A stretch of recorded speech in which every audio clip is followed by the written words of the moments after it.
All right, we continue with the Constitutional Court ruling. We now shift our focus to the political implications of the ruling. With just 9 days left before South Africans cast their ballot, we're joined by Professor Bheki Mngomezulu. He's from the Nelson Mandela University Center for the Advancement of Non-Racialism and Democracy. Good afternoon, Professor. Thank you very much for your time. So the ConCourt has ruled that the former president is ineligible to contest for a seat in Parliament and has also brought to finality the debate around the IEC's powers to implement Section 47, subsection 1E. Your reaction? Thank you very much for this question. It surprises me why people get so hysterical about this issue. It's a very simple matter. It doesn't change anything really, except that it vindicates the IEC in saying that they wanted clarity on the interpretation of the Section 47(1)E, as we just alluded. But in essence, it doesn't change anything because the MK party remains on the ballot. Zuma remains as the face of the party.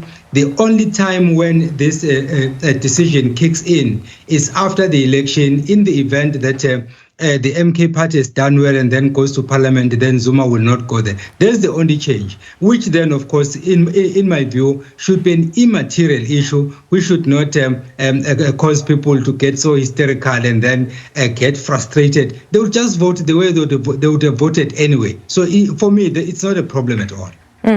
So meaning you share the sentiments of the spokesperson, Mandela, who says that they're also not worried. He remains on the ballot, but beyond that, that he remains the brains behind the political party. So whomever they would place at the helm or send to Parliament, deployed in any position of leadership, the former president would remain the brains behind the party.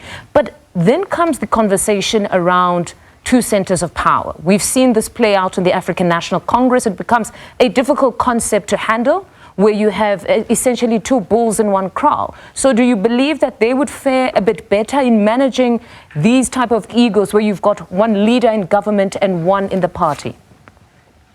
You know, my sister, that is a fallacy. I've heard people making that argument. It doesn't hold, simply because you are having members of the same political party who are deployed in different positions. In the case of the ANC you refer to, there are those who are operating from Lutuli House, and there are those who are sent into the National Assembly, then others are sent into the provincial legislative assemblies, but they are executing the mandate of the same organization. So this notion of two centers of power does not exist. I've heard people saying that if you are the president of the party, you must automatically be the president of the country. That is neither here nor there, because even if I remain outside of Parliament, I am the leader of the party, and then somebody else goes to Parliament, there shouldn't be a problem because we are members of the same organization.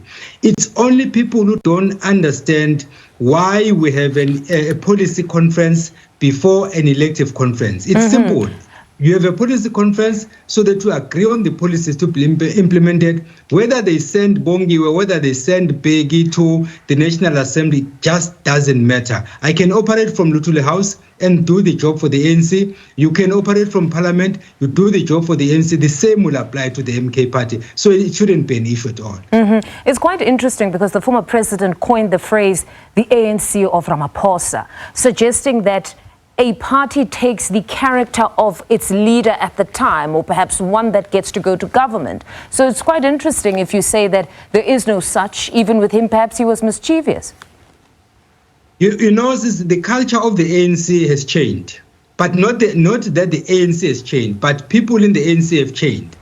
The ANC that I know, that I've studied, that I've supervised students up to PhD, is the ANC that believes in collective responsibility, which means that if the party has not done well, we say, comrades, we have not done well, and these are the problems which we need to correct. The moment I start blaming you, then it means that I've moved away from the culture of the ANC.